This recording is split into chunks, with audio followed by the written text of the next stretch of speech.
پہلے تو میں نے مسلمانوں کے اخلاق سنے تھے، اب تو میں نے دیکھ بھی لیے. پر یہ بتا جب 12,000 آیا تھا جان کیوں نہیں چھڑائی؟ تو حضرت چارہ کاٹتے کاٹتے رو پڑے. فرمانے لگے تو نہیں نہ جانتا یہ بیٹیاں سانجھی ہوتی ہیں، پتہ نہیں نا.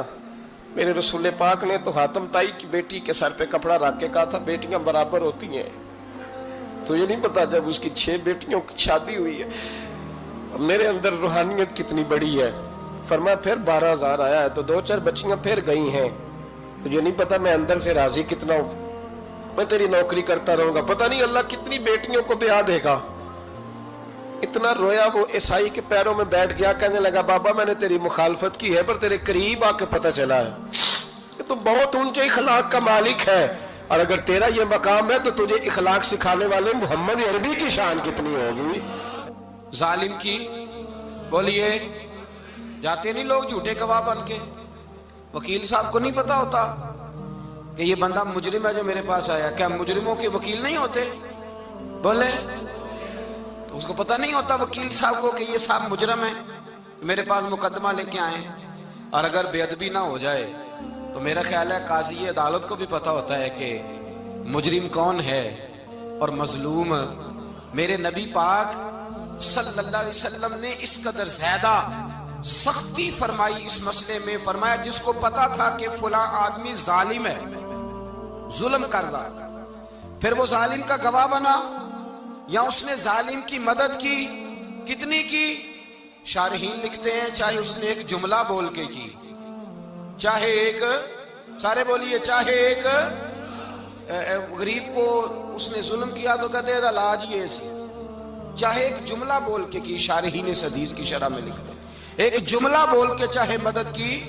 جس بندے نے کسی ظالم کی مدد کی کسی مقدمے میں یا کسی صورت میں اور اسے پتا تھا یہ ظالم ہے، میرے نبی پاک صلی اللہ تعالی علیہ وسلم فرماتے ہیں اگر اس نے مدد کی، ابھی ظالم کی بات نہیں ہو رہی، ظالم کے مددگار کی بات ہو رہی، اگر کسی نے ظالم کی مدد کی تو حضور فرماتے ہیں خدا بھی اس سے بری و ذمہ ہے، رسول بھی اس سے بری و ذمہ ہے. سنبھال کے رکھے اپنی نمازیں، قربانیاں، حج، زکوٰۃ سنبھال کے رکھے. اگر ظالموں کا مددگار ہے، الیکشن آ لینے دے، آپ کو نظر آ جائے گا کون کون ظالموں کا مددگار ہے، نظر آ جائے گا. اپنی جیب سے لوگ پیسے دے کے ظالموں کی مدد کریں گے، ان کے فلیکس چھپوائیں گے، بورڈ لگوائیں گے، جیبوں سے پیسے دے کے. ہم نے خود آگ لگائی ہے چمن میں اپنے، بے سبب گردشی ایام کو الزام نہ دو. ہم نے خود نور کا ظلمت سے کیا ہے سودا، کر کے توہین سحر شام کو الزام نہ دو. ظالموں کے مددگار میدان میں آ گئے. یہ چھوٹا لفظ نہیں، میرے حبیب پاک صلی اللہ علیہ وسلم نے فرمایا جو ظالم کا مددگار ہے سن لے جو سجن کے ساتھ کچہری جاتا ہے، وہ یاد رکھے جو دوست کا گواہ بنتا ہے، وہ یاد رکھے جو کہتا ہے میں مانگی گیا تھا، مجھے بلایا گیا تھا قبضہ چھڑانے کے لیے کسی غریب بیوہ کی جائیداد پہ، وہ سن لے تو مدد کر کے نہیں آیا، تو خدا کے ذمے سے نکل گیا ہے. رسول پاک نے فرمایا تیرا میرا تعلق ختم ہو گیا، تو ظالم کا مددگار ہو گیا. پھر تو کہتا میں بے چین ہوں، میں بے قرار ہوں، میں آزمائش کا شکار ہوں. پلٹ کے دیکھ تو صحیح تیرا گناہ کتنا بڑا ہے. میرے نبی پاک صلی اللہ علیہ وسلم کا ایک اور فرمان سن لیں، ابن ماجہ ابو داؤد میں موجود ہے. اس حدیث کو آپ نے یاد کر لینا ہے. کر لیں گے انشاءاللہ؟ سارے کہیے انشاءاللہ کر لیں گے یاد. حضور صلی اللہ علیہ وسلم نے فرمایا اگر تو ظالم کی مدد کرے گا نا، یہ لفظ دل کی تختی پہ لکھ لینا، یہ مکافات عمل ہے، مکافات عمل دنیا، ادھر کرو گے تو ادھر بھرو گے. فرمایا اگر تو کسی ظالم کی مدد کرے گا، سن لے حضور کا فرمان ہے، اگر تو ابن ماجہ ابو داؤد سیاہ میں موجود ہے، فرمایا اگر تو کسی ظالم کی مدد کرے گا تو رب تعالیٰ مرنے سے پہلے تیرے اوپر بھی ظالم کو مسلط کر دے گا. تیرے اوپر بھی ایک دفعہ ظلم ضرور ہوگا اگر تو ظالم کی، وہ کسی صورت میں بھی ہو سکتا ہے، کسی صورت میں بھی تیرا بیٹا ہی اٹھ کے ظلم کر دے گا، تو الجھ جائے گا، کسی نہ کسی جگہ تیرے لیے تباہی کا سامان ہوگا، تیرے اوپر ظلم ہوگا، اس لیے کہ تو ظالموں کا مددگار ہے. چاہیے یہ تھا کہ تو مظلوم کی مدد کرتا، انسانی ایمانی یقین کا فریضہ سر انجام دیتا، تو ظالموں کا مددگار ہو گیا. ٹٹول کے دیکھ لیں، رزلٹ نکال کے دیکھ لیں، ہمارے زمانے میں ظالموں کے مددگار زیادہ ہیں. اتنی لمبی زبانیں نکال کے ظالموں کی مدد کرتے ہیں. بڑے بڑے کالم نویس اللہ نے انہیں قدرت دی لکھنے کی، تو اپنا قلم ظالموں کی مدد میں خرچ کرتے ہیں۔ وہ لوگ جن کو اللہ تبارک و تعالیٰ نے قدرت دی، ہمت دی، طاقت دی، کچھ لوگ ان کے حلقہ احباب میں، وہ اپنے لوگوں کو استعمال کر کے ظالموں کی مدد کرتے ہیں، ظالموں کی مدد کرتے ہیں۔ میرے نبی کریم سید عالم نور مجسم صلی اللہ علیہ وسلم نے فرمایا، اگر تو نے ظالم کی مدد کی تو جب تک تو توبہ نہیں کرے گا رب تجھ سے ناراض ہی رہے گا۔ اللہ تجھ سے، او بھائی جس سے رب بھی ناراض ہو گیا، نہ کھانا نہ پینا نہ سونا نہ جاگنا نہ نیند، پھر تیری ہر چیز تیرے لیے آزمائش ہو جائے گی، پھر تیرا سایہ بھی تیرے لیے خوف کا سامان بنے گا، پھر زندگی جیتی جاگتی لاش بن جائے گی، تو اپنے کندھوں پر اپنی میت اٹھائے پھرے گا جب تو ظالم کا مددگار ہوگا۔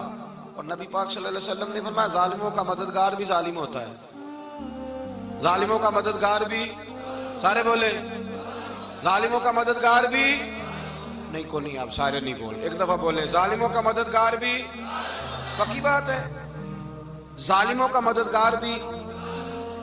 اللہ اکبر، جس کا یارانہ ہو، جس کا دوستانہ ہو، جو کہے میں نے نا اس کو اوکھے ویلے کے لیے ظالم کو یاد رکھا ہوا ہے۔ کبھی مشکل میں رکھے نہیں ہوئے لوگوں نے ظالم دوست، کہتے میں نے رکھے ہوئے ہیں، بلکہ ہمارے دیہات میں تو کہتے ہیں میں نے بازو بنائے ہوئے ہیں۔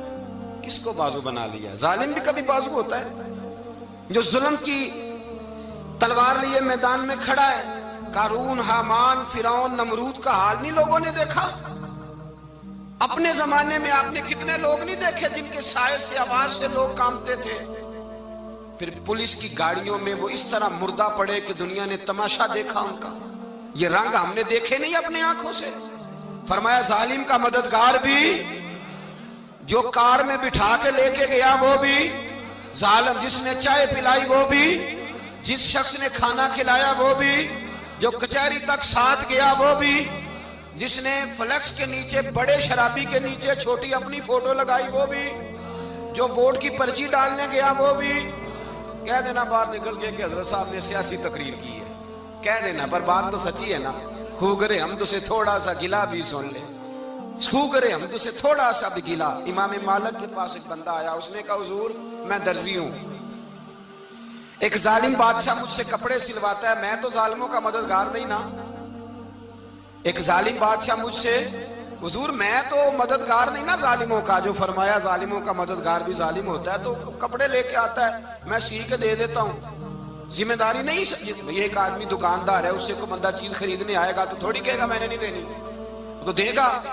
کوئی بندہ اگر کسی شخص سے کوئی کام کہتا ہے جو اس کی فیلڈ ہے، اس کا شعبہ ہے، اس کا معاش کا وہ سلسلہ ہے، کہتے ہیں یا رسول اللہ صلی اللہ علیہ وسلم ظالموں کا مددگار بھی ظالم، حضور نے فرما دیا۔ تو امام مالک سے بندے نے مسئلہ پوچھا، دل کی تختی پہ لکھنے والی باتیں ہیں، کہا حضور میں درزی ہوں، ظالم کپڑے سلواتے ہیں، میں تو مددگار نہیں نا۔ امام صاحب کہنے لگے نہیں، مددگار تو وہ ہوگا جو تجھے سوئی دھاگا فراہم کرے گا، تو پورے کپڑے سی کے دیتا ہے، تو خود بہت بڑا ظالم ہے، تو پورے سوٹ سی کے دیتا ہے، تو بہت بڑا ظالم خود ہے۔ مددگار تو وہ ہوگا جو تجھے دھاگا دے گا، جو تجھے بٹن دے گا، جو تجھے نلکی دے گا۔ جو ظالم سے اتنی نفرت ظلم کر کے بندہ ہے، یہاں تو ہمارے زمانے میں ہیرو بن جاتے ہیں لوگ، ظالم ہیرو ہے، لوگ اس سے ڈرتے پھرتے ہیں، گھومتے پھرتے ہیں، اور بہت سارے کم مزاج لوگ اس کے پیچھے ہاتھ باندھ کے پھرتے ہیں۔ ظالموں کی مدد کرنا، ظالموں کے ساتھ رہنا، یہ ظلم ہے، ظلم، یہ زیادتی ہے۔ میرے نبی پاک صلی اللہ تعالی علیہ وآلہ وسلم نے ارشاد فرمایا، یاد رکھو رب فرماتا ہے میں مظلوم کی مدد ضرور کروں گا، چاہے جلدی کروں چاہے دیر سے کروں، میں مظلوم کی مدد۔ اور حضور صلی اللہ علیہ وسلم نے فرمایا ہے، حضرت معاذ بن جبل کہتے ہیں حضور نے مجھے یمن کا گورنر بنایا، جب میں جانے لگا نا تو حضور نے بڑی نصیحتیں کی، بخاری میں موجود ہے، فرماتے ہیں جب میں پلٹنے لگا تو میرے رسول نے فرمایا معاذ ایک منٹ ٹھہر جائے، ایک بات میری یاد رکھنا، اس کو نہ بھولنا۔ کہا حضور کیا؟ فرمایا دیکھنا کسی پہ ظلم نہ کر بیٹھنا، کہیں تجھ سے زیادتی نہ ہو جائے۔ محبوبہ پھر حضور نے فرمایا سن میرے معاذ، میں تجھے گورنر بنا رہا ہوں، زیادتی نہ کر بیٹھنا۔ یا رسول اللہ صلی اللہ علیہ وسلم کیا ہوتا ہے؟ تو میرے کریم نے فرمایا جب مظلوم دعا کے لیے ہاتھ اٹھاتا ہے تو عرش کا مالک کہتا ہے فرشتوں پیچھے ہٹ جاؤ، عرش کا مالک کہتا ہے فرشتوں پیچھے ہٹ جاؤ۔ عزیز دوستو، بزرگوں اور بھائیوں، کچھ چیزیں ایسی ہیں جن کا قرآن مجید نے بارہا تذکرہ فرمایا ہے۔ قرآن پاک کسی چیز کا ایک بات بھی ذکر کر دے تو وہ چیز ہمارے لیے دستور حیات اور منشور زندگی بن جاتی ہے۔ لیکن اگر اللہ تبارک و تعالیٰ کسی چیز کا بار بار تذکرہ فرمائے تو معنی یہ ہے کہ اس کی ہمیں بہت ہی زیادہ ضرورت ہے۔ ان چیزوں میں سے ایک چیز صبر ہے۔ قرآن پاک نے 100 سے زیادہ مرتبہ صبر کا تذکرہ فرمایا۔ اتنی بڑی بات کو سمجھیے گا کہ 100 سے زیادہ مرتبہ قرآن پاک نے تذکرہ کیا ہے صبر کا، اور مختلف انداز میں۔ کہیں فرمایا کہ وَبَشِّرِ الصَّابِرِينَ، اے محبوب صبر کرنے والوں کو خوشخبری سنا دیجیے۔ کہیں فرمایا اِنَّ اللَّهَ مَعَ الصَّابِرِينَ، بے شک اللہ صبر کرنے والوں کے ساتھ۔ تو مختلف انداز میں، مختلف طریقوں سے اللہ تعالیٰ نے صبر کا تذکرہ فرمایا۔ سوسائٹی کے اندر، معاشرے کے اندر اور مسلمانوں کے اخلاقی رویوں کے اندر اگر صبر کو داخل کر لیا جائے تو ہم محسوس کریں گے کہ ہماری زندگی نہ صرف یہ کہ آسان ہو گئی ہے بلکہ محبتوں والی ہو گئی ہے، چاہتوں والی ہو گئی ہے۔ ہمارے رشتے ایک دوسرے سے ٹوٹ نہیں رہے بلکہ بننا شروع ہو گئے۔ تھوڑا سا صبر بہت ساری چیزوں کو ٹوٹنے سے بچا لیتا ہے۔ قرآن مجید کی جو آیہ کریمہ میں نے تلاوت کی، یہ سورہ آل عمران کی آخری آیت ہے۔ اللہ تعالیٰ نے فرمایا یا ایھا الذین آمنوا اصبروا وصابروا، اے ایمان والو صبر کرو، صابر بنو۔ اے ایمان والو صبر کرو اور صابر بنو۔ کیا مطلب؟ پہلے صبر کا مطلب یہ ہے کہ اگر تمہیں کوئی ذاتی تکلیف پہنچے تو اس پر صبر کرو۔ وصابروا، اس کا معنی یہ ہے کہ اگر دشمن کے مقابلے میں کسی اور کی طرف سے کوئی تکلیف آئے تو اس پر بھی صبر کرو۔ پھر فرمایا ورابطوا، اور ہمیشہ کمر بستہ رہو، اسلامی سرحدوں کے پہرے دار رہو۔ واتقوا اللہ، اللہ سے ڈرتے رہو۔ لعلکم تفلحون، اس امید پر کہ اللہ تمہیں کامیابی عطا فرما دے، تم فلاح پا جاؤ۔ یا ایھا الذین آمنوا اصبروا وصابروا، اے ایمان والو صبر کرو اور صابر بنو۔ صبر کرو، صابر رہو، یعنی جو ذاتی تکلیف آئے اس پر بھی صبر کرو۔ اور مصابرہ کا معنی سامنے سے آنے والی تکلیف۔ اگر بیماری آ گئی، کوئی پریشانی آ گئی، کہیں کوئی اپنا دنیا سے چلا گیا تو یہ ذاتی تکلیف ہے، اس پر بھی صبر کرنا۔ اور اگر اپنوں نے، بیگانوں نے کوئی تکلیف پہنچا دی، کوئی اذیت دے دی، وہ اذیت کئی صورتوں میں ہو سکتی ہے۔ تانا بھی ایک اذیت ہے، طنز بھی ایک اذیت ہے، کسی شخص کے بارے میں غلط کلمہ کہنا بھی ایک اذیت ہے، اور مقابلے میں کھڑے ہو جانا، لڑائی کرنا، یہ بھی ایک اذیت ہے۔ اس پر بھی صبر کرو۔ ورابطوا، اور اس طرح کرو کہ کمر بستہ رہو، جد و جہد کرتے رہو۔ واتقوا اللہ، اللہ سے ڈرو۔ لعلکم تفلحون، تاکہ تم کامیاب ہو جاؤ۔ صبر جب آپ کرتے ہیں نا اور صبر کا ارادہ کرتے ہیں تو اللہ تعالیٰ صبر کی توفیق بھی عطا فرماتا ہے۔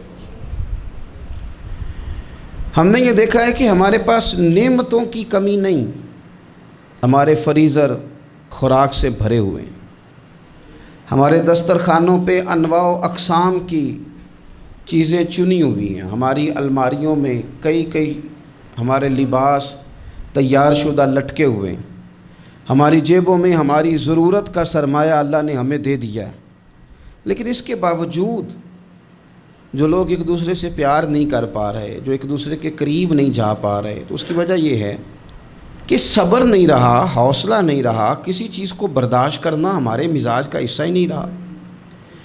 اور پھر چونکہ امت مسلمہ نے انقلاب برپا کرنا تھا، دنیا کو پیغام حق دینا تھا، اگر ان کے اندر حوصلہ ہی نہیں ہوگا، اگر انہیں صبر ہی نہیں کرنا آئے گا، استقامت ہی نہیں ہوگی، کہیں رکنا ہی نہیں آئے گا، تو یہ میدانوں کو سر کیسے کریں گے؟ کامیابیاں کیسے ان کا مقدر بنیں گی؟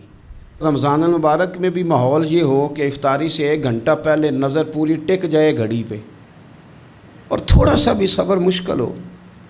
اور رمضان المبارک میں سحری کے وقت میں اگر دہی والی دکان پہ بھی جھگڑا ہی ہو رہا ہو اور شام کو سامان خریدنے میں بھی اگر بحث ہی ہو رہی ہو, تکرار ہو, جھگڑا ہو, تو پھر سیکھا کیا؟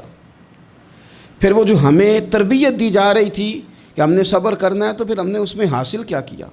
حدیث پاک سنیں گے, آپ کی طبیعت بڑی ٹھنڈی ہوگی. میرے نبی پاک صلی اللہ تعالیٰ علیہ وسلم نے ارشاد فرماتے ہیں کہ جو بندہ سوال سے بچنا چاہے گا, ارادہ کرے گا اللہ میں نے کسی سے نہیں مانگنا, فرمایا جو سوال سے بچنا چاہے گا رب اسے سوال سے بچا لے گا. اور جو لوگوں سے بے نیاز ہونا چاہے گا, کہے گا یا اللہ مجھے دنیا داروں کا محتاج نہ بنا, اپنی بارگاہ سے عطا فرما. جو لوگوں سے بے نیاز ہونا چاہے گا اللہ لوگوں سے بے نیاز کر دے گا. اور فرمایا جو صبر کا ارادہ کرے گا اللہ اسے صبر کی توفیق بھی عطا فرما دے گا. ارادہ تو کرے, پروگرام تو بنائے, توفیق تو اللہ دے گا. جو صبر کا ارادہ کرے گا اللہ صبر کی توفیق بھی عطا کر دے گا. اور حضور صلی اللہ تعالیٰ علیہ وسلم فرمانے لگے, یاد رکھو کسی بندے کو جو بہترین تحفہ دیا گیا ہے نا, اگر کسی کو کوئی بہترین عطیہ ملا ہے تو پھر اللہ تعالیٰ نے اسے صبر عطا فرمایا ہے. یہ بہترین تحفہ ہے, اس سے زندگی سنور جاتی ہے, اس سے انسان باوقار اور مطمئن ہو جاتا ہے, اس سے اس کے شب و روز آسانی سے بیتتے ہیں, وہ دنیا کی پک ڈنڈیوں سے آسانی سے گزر کے اللہ کی بارگاہ عالی مرتبت میں سرخرو ہو کر حاضر ہو جاتا ہے. لیکن اگر بے حوصلہ ہو, صبر نہ ہو, پھر نقصان روز بروز بڑھتا ہے. اور پھر میرے رسول پاک صلی اللہ تعالیٰ علیہ وسلم ارشاد فرماتے ہیں کہ اصل بات یہ ہے کہ اللہ تعالیٰ نہ کسی بندے کا درجہ بلند کرنے کا ارادہ فرماتا ہے, لیکن اس کے اعمال اس طرح کے نہیں ہوتے کہ اس کا درجہ بلند کیا جائے. اب رب کیا کرتا ہے, اللہ تعالیٰ اس کو مال کی, جان کی, اولاد کی کسی مشکل میں ڈال دیتا ہے. اس مصیبت پر وہ بندہ صبر کرتا ہے تو اللہ تعالیٰ اس کا درجہ بلند فرما دیتا ہے. اعمال اس قابل نہیں تھے کہ درجات بلند ہوں, وہ اعمال کی بنیاد پر نہیں کر سکتا تھا تو اللہ نے کسی مشکل میں ڈال کے نہ اپنے فضل سے درجہ بلند کر دیا. اب جو راہ طریقت کا مسافر تھا, جو سلوک کی منازل طے کر رہا تھا, جو اللہ رسول کے قریب جانے چاہ رہا تھا, اس کے لیے کتنی آسانی ہو گئی کہ مجاہدہ تو زیادہ نہ کر سکا, کثرت سے نفلی صوم و صلات کا بندوبست تو نہ کر سکا, تھوڑا سا صبر کیا, رب نے اپنا اور اپنے محبوب کا قرب عطا فرما دیا. تو یہ تو آپ صبر کرنے کے لیے جب نکلے ہیں تو آپ نے تو رب رسول کو پا لیا. یہ صبر تو وہ والا سفر ہے جس کی جو منزل ہے وہ اللہ رسول کا قرب ہے. ہم لوگ تھوڑی تھوڑی باتوں میں حوصلہ ہار جاتے ہیں, صبر چھوڑ جاتے ہیں, پریشانی بڑھ جاتی ہے. پتہ نہیں ایسے محسوس ہوتا ہے کہ جیسے یہی بندہ دنیا کا سب سے دکھی بندہ ہے. تو ایک تو یہ کہ ذاتی حیثیت سے صبر کرے, ایک یہ کہ پھر دشمن کا جب مقابلہ ہو, آمن نصبرو و صابرو, آپ کا جب مقابلہ سامنے کسی کے ساتھ ہو تو پھر تیر, تلواریں, اسلحہ, بندوقیں یہ نہیں زیادہ لڑتی, میدانوں میں حوصلے لڑتے ہیں, میدانوں میں صبر لڑتا ہے, میدانوں کے اندر توانائیاں لڑتی ہیں. میدان کربلا کے اندر کوئی مقابلہ نہیں تھا تیر کا تیر کے ساتھ, تلوار کا تلوار کے ساتھ کوئی مقابلہ نہیں تھا. میدان کربلا کے اندر ظلم کا صبر سے مقابلہ تھا. فتح کے ڈنکے یزید نے بجائے تھے, جشن ابن زیاد نے منایا تھا, لیکن قیامت تک اللہ نے جو فتح عطا فرمائی ہے تو وہ حسین ابن علی کے صبر کو عطا فرمائی, وہ سیدنا امام علی مقام کے صبر کو ملی. عزیز بھائی, صبر ہی ہمیشہ فاتح ہوتا ہے, صبر ہی جیتا کرتا ہے, صبر ہی کامیابیاں دیتا ہے. نتیجے صبر کے نکلتے ہیں, صبر کے حوصلے کے نتیجے ہوتے ہیں. ہماری جلد بازی ہمیں شکست خوردہ کر دے گی, ہمارا حوصلہ نہ ہونا ہمیں ہرا دے گا, ہم کمزور پڑ جائیں گے اگر ہم بے حوصلہ ہو جائیں گے. سنو, میرے نبی پاک علیہ السلام نے تربیت کی, حضور اپنی امت کو درس دیتے ہیں.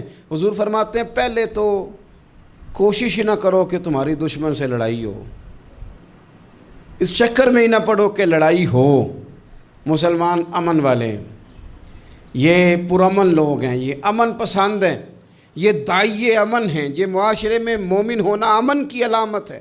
فرمایا پہلے تو یہ پروگرام ہی نہ بناؤ کہ تمہاری لڑائی ہو، اور فرمایا پھر اگر ہو جائے نا تو پھر صبر کے ساتھ مقابلہ کرو، پھر ڈٹ کے مقابلہ کرو، اور پھر یاد رکھو کہ یہ جو جنت ہے یہ تلواروں کے سائے میں ہے، جنت تلواروں کے سائے میں تمہیں ملے گی۔ پھر ڈٹنا سیکھو۔ پہلے تو بات یہ کہ تم یہ ارادہ ہی نہ کرو لڑائی، اور اگر کبھی ہو جائے وہ لوگوں کو بتاؤ کہ ہیں ہم پرامن لوگ، پر دین کے لیے کھڑا ہونا ہو تو پھر ہم سے زیادہ کسی کو کھڑا بھی نہیں ہونا آتا، پھر ہم سے زیادہ کسی کے پاس طاقت بھی نہیں۔ حضرت مولا علی شیر خدا رضی اللہ تعالیٰ عنہ کے زمانے میں کفر کے ساتھ ایک جنگ ہو رہی تھی، تو کافروں نے نا جاسوس بھیجے کہ یار پتہ تو کرو مسلمانوں کی تیاری کس طرح کی ہے۔ تو جاسوس واپس جا کے کہنے لگا سمجھ کوئی نہیں آئی ان کی، وہ تو راہب قسم کے لوگ ہیں، صوفی قسم کے لوگ ہیں، وہ تو کٹے ہوئے ہیں دنیا سے، مسلوں پہ بیٹھ جاتے ہیں، رات کو تو لگتا ہے دنیا سے تعلق ہی کوئی نہیں، لیکن سویرے اٹھ کے میدان میں تلوار لے کے نکلتے ہیں تو لگتا ہے ان سے بڑا مجاہد ہی کوئی نہیں۔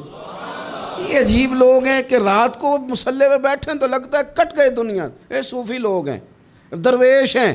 یہی مسلمان کی شان ہے، ہو ہلکا یاراں تو برے شم کی طرح نرم، رزم حق و باطل ہو تو فولاد ہے مومن، ادھر آ ستمگر ہنر آزمائیں تو تیر آزما، ہم جگر آزمائیں۔ ہم تجھے اپنا حوصلہ بتاتے ہیں کتنا، دیکھ ہمارے حوصلے سے ٹکرا کے دیکھ یہ کتنا طاقتور اور مضبوط ہے۔ تو عزیز بھائی، اگر زندگی میں آپ کو صبر کرنا آ گیا، میں بڑے دنوں سے یہ عنوانات بیان کر رہا ہوں، اور آج تو خصوصی طور پر رمضان شریف کے اس جمعے میں میں اپیل کرنا چاہتا ہوں آپ سے کہ کمزور باتیں کرنی چھوڑ دیں، مایوسی کے جملے اپنی زندگی سے نکال دیں۔ ہم مسلمان ہیں، آپ بیمار ہو گئے ہیں تو یہ بھی خدا کا فضل ہے، گناہ معاف ہوں گے۔ اگر اللہ تعالیٰ نے فقیر بنا دیا، غریبی آ گئی ہے تو یہ بھی فضل ہے، امیروں سے پہلے جنت میں جائیں گے۔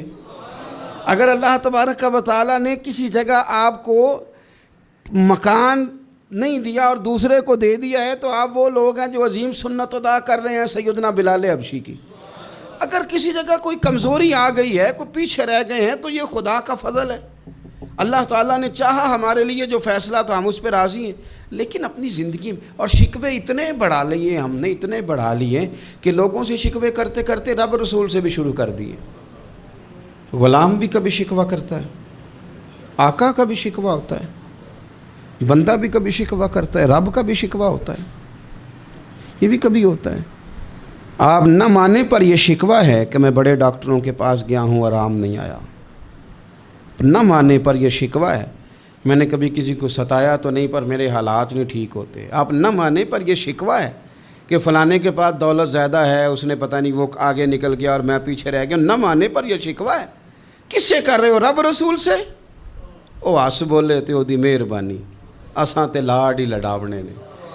کس سے شکوہ کر رہے ہو؟ خدا کے بندو، غلام غلامی کرتے ہیں، شکوے کرتے ہیں کوئی؟ حضرت ام سلمہ رضی اللہ تعالیٰ عنہ، شوہر کا نام ہے ابو سلمہ، بیٹے کا نام ہے سلمہ، کہتی ہیں میں، میرا شوہر، میرا بیٹا، تینوں، چھوٹا بیٹا میرا، ہم نکلے مکہ مکرمہ سے مدینہ طیبہ جانے کے لیے۔ ایک کی بیٹا ہے، خاندان جمع ہے، شوہر کی گود میں بیٹا، اونٹ کے پیچھے میں۔ فرماتی ہیں مدینے کی سرحد آ گئی تو میرے میکے والے آ گئے، کہنے لگے ابو سلمہ نہیں لے جانے دیں گے مدینے اپنی بیٹی کو۔ میں نے کہا میں مسلمان ہوں، میں تو اپنے شوہر کے ساتھ مدینے جاؤں گی۔ انہوں نے کہا نہیں جا سکتے، تو نے جانا ہے تو جا، ہماری بیٹی نہیں جائے گی۔ زبردستی مجھ سے انہوں نے مجھے میرے شوہر سے الگ کیا۔ کہتی ہیں پھر میرے شوہر کے قبیلے والے آ گئے، وہ کہنے لگے اگر تم اپنی بیٹی کو نہیں نہ جانے دیتے تو یہ جو ہمارا پوتا ہے یہ ہماری نسل ہے، تمہارا نہیں، اسے ہم نہیں جانے دیں گے۔ وہ بچہ اپنی طرف کھینچتے تھے، میں اپنی طرف کھینچتی تھی، مدینے کی سرحد پہ۔ یہ جھگڑا زمین کے لیے نہیں ہو رہا، مکان کے لیے نہیں ہو رہا، حضور کے مدینے جانے کے لیے ہو رہا، حضور کے مدینے جانے کے لیے ہو رہا، مدینے جانے کے لیے ہو رہا۔ لنگ کئی مہینے تے برس گئے تے تیری دید نو دیدے ہی ترس گئے، انہوں نے بچہ کھینچا، میں نے اپنی طرف کھینچا، میرے بچے کا بازو اتر گیا۔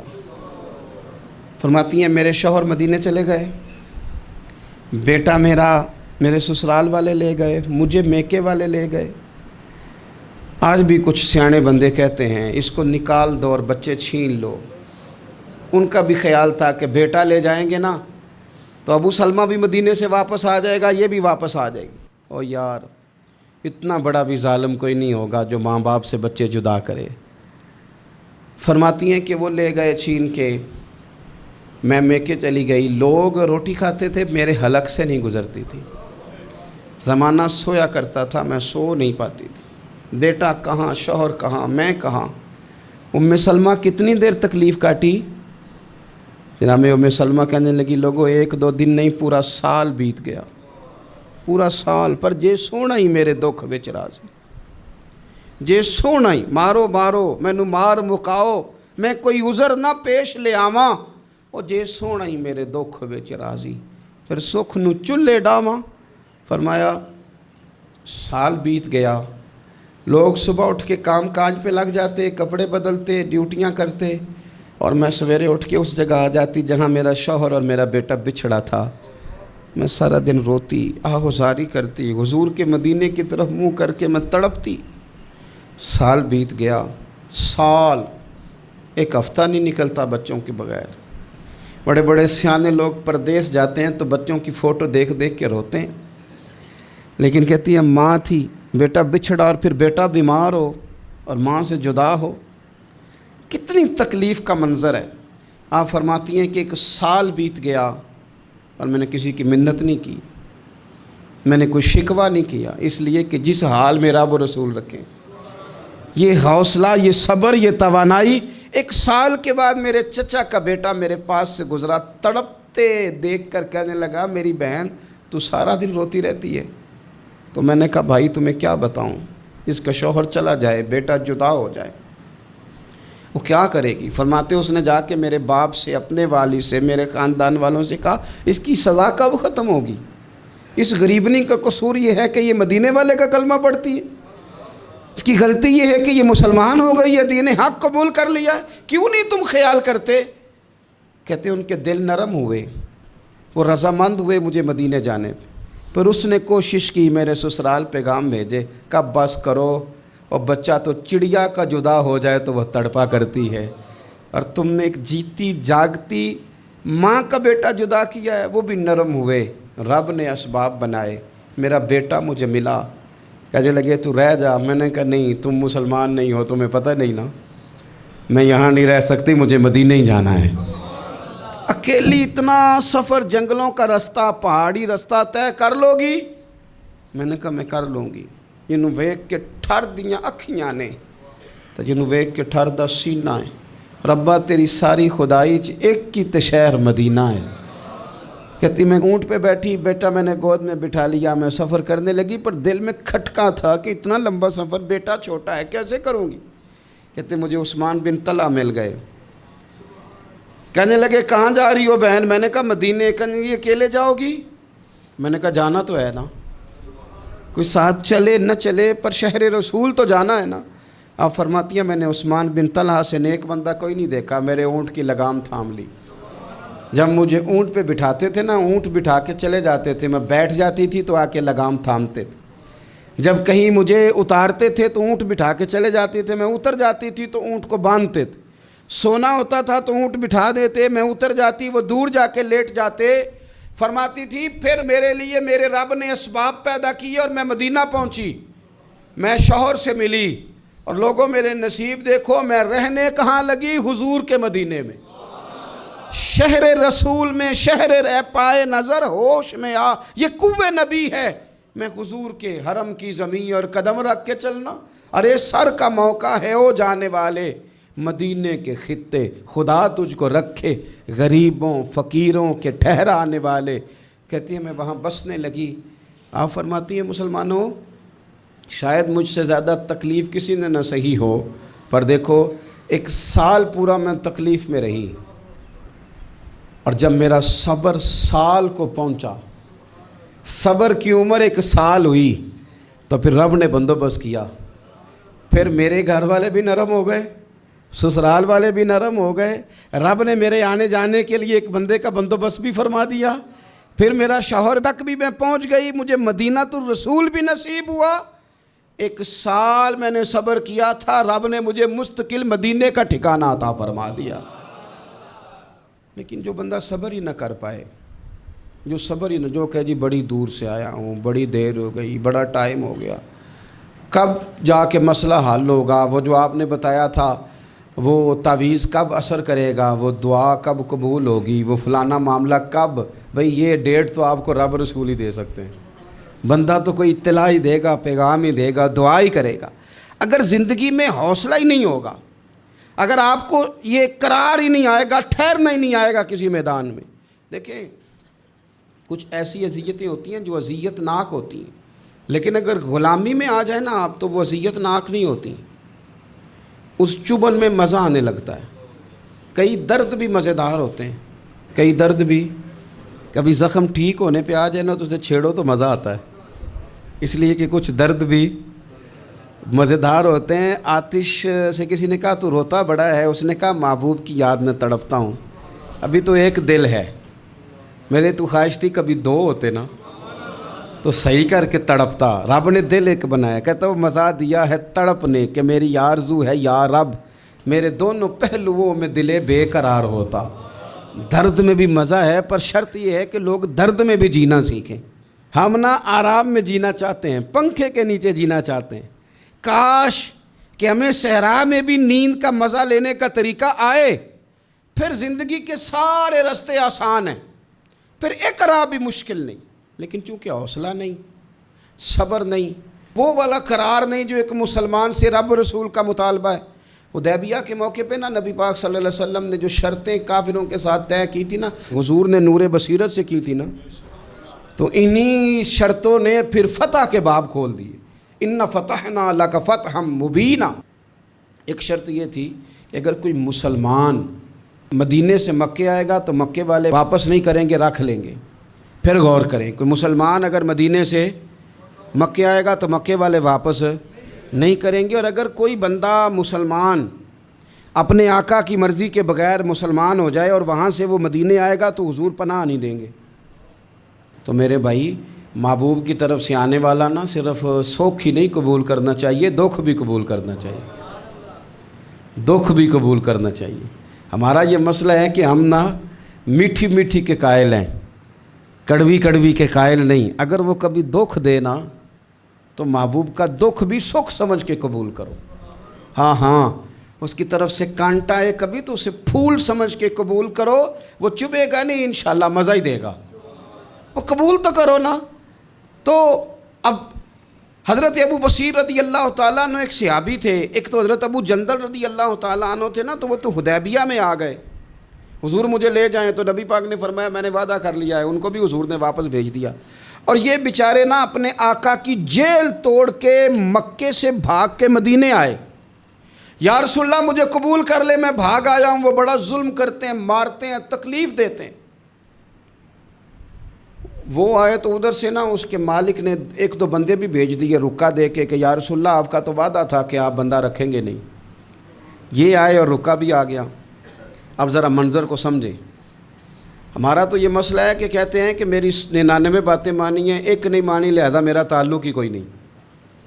لیکن یہاں کیا کیفیت ہے, بندہ رو رہا ہے, تڑپ رہا ہے, حضور میں مار سے بچتا ہوا آیا ہوں, جیل توڑ کے آیا ہوں, مجھے قبول کر لیں. ادھر رکا آ گیا کہ آپ کا وعدہ تھا رکھیں گے نہیں. اب یہ کتنا مشکل مسئلہ ہے, لیکن رسول پاک علیہ السلام نے فرمایا ابو بصیر میں نے وعدہ کیا یار تجھے واپس جانا پڑے گا. ہوئے ہوئے ہوئے. لوگ تو کہتے ہیں نا کہ وہ پیر صاحب نے کہا تھا تو میرا کام نہیں ہوا, لہذا میری بیعت ہی گئی, چھٹی ہو گئی. ماحول ہی بڑا عجیب ہے. حضور نے فرمایا واپس جا, لیکن جے کر یار دے نام دا ملے مینا, پھر انہوں چولی پا لئیے مینے نو پنجے سٹیے نا. جے کر یار دے نام دا, سامنے والے نے تانا سمجھ کے دیا تھا پر یار کے نام کا تھا نا.